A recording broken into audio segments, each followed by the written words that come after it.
Friends, we have a really amazing thing here. A mystery emerging from the deep.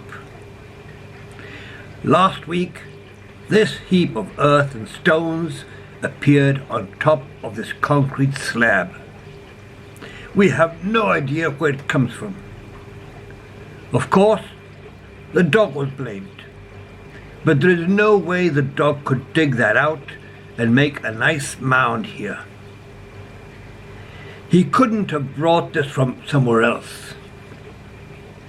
And again, this weekend, after cleaning it up, we found another mound of earth and stones. An enormous mountain of earth. Apparently, there's something down that hole under the concrete slab that supports the aquarium, who made his home there and is digging out all the earth and stones I put there as a bed to support the concrete slab. He's pushing it out to make his nest there.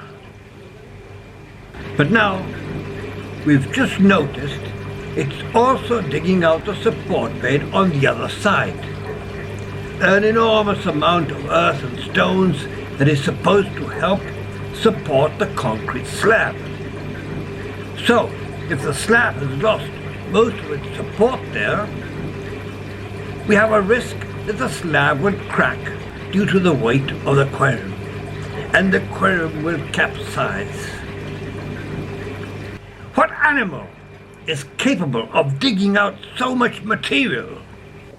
It can't be a badger, neither a rabbit, and we don't have moles here. Neither we have prairie dogs.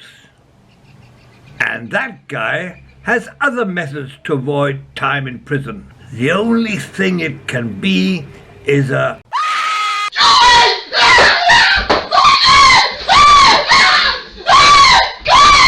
So, I decided to go in there with a cable and a camera to see what's going on. And when I reached an opening in the tunnel, what the fuck, man? A rat boxing gym. And then I've continued to another opening, and there's a poker club. And it's full of rats. No, this is war. We have rats all over the place. If we put rat poison there, there's a good chance that rat will die in his nest, and we'll have a stinking rat for a long time. If we fill it with water, we put a hose there so we flood the tunnels, forcing the rat to get out, and then we seal all entrances so it can't get it back in. We might damage the stability of whatever's holding up the concrete slab, and it will crack and split, and the aquarium will tip over. So what we have to do is pour liquid cement mixed with a bit of sand down there so that it fills up all the gaps between the ground and the slab. The idea is to get that cement to form a solid support for our slab, because there's no way we'll be able to put all those stones back in there. We're going to do the following. We'll pour down here a mortar, some stucco in a 1:3 proportion down this tube, and ideally the weight of the mortar will push the mixture down under the slab and into the tunnels, filling in as much as possible. For that purpose, we have to prepare the stucco as fluid as possible. And with this tool, we agitate the mixture so it doesn't block the path.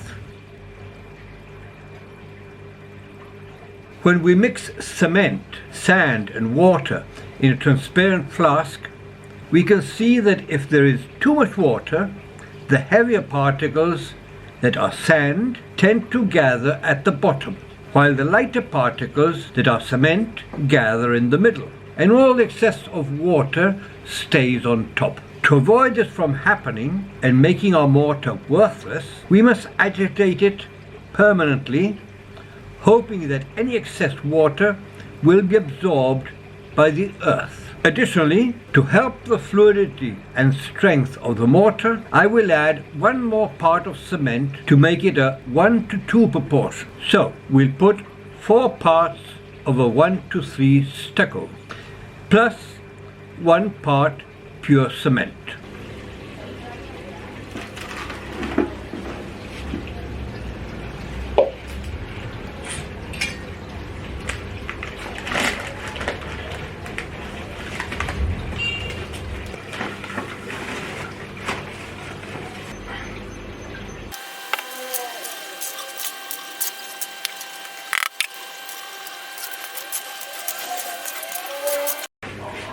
According to my estimates, this section has 1 liter every 10 centimeters.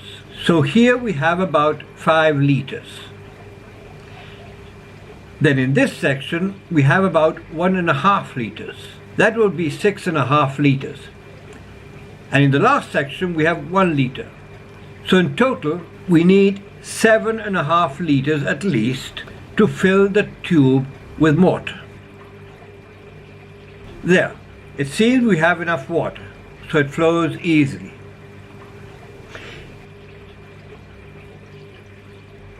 Maybe I could put a bit more water.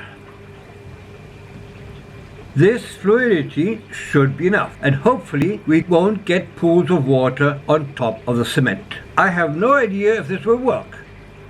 We'll try and see what happens.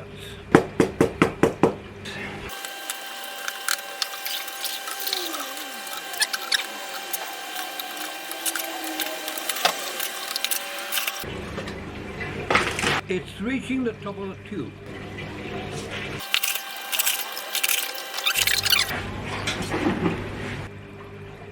Now we have to agitate the mortar with the iron bar, hoping it will go in as far as possible. And it doesn't start overflowing on the sides of the tube, because that will mean it's blocked.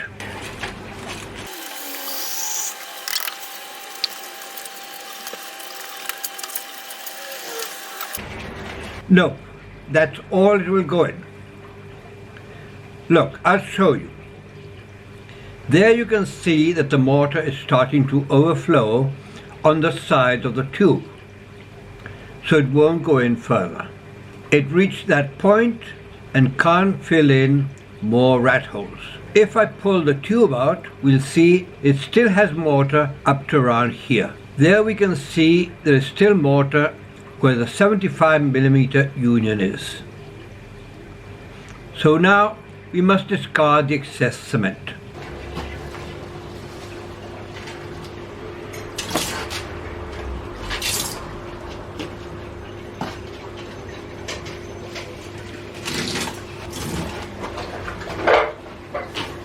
Our neighbors put some traps there with poison for the rats. Probably saw the rats when they were going shopping to the supermarket, and it had some success.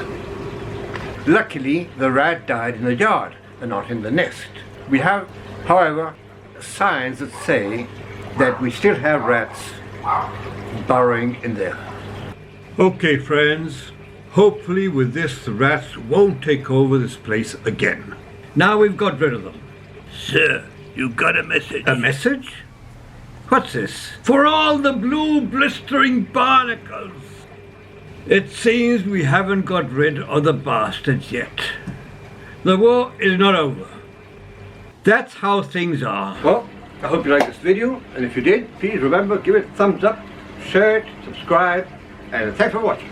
Bye bye.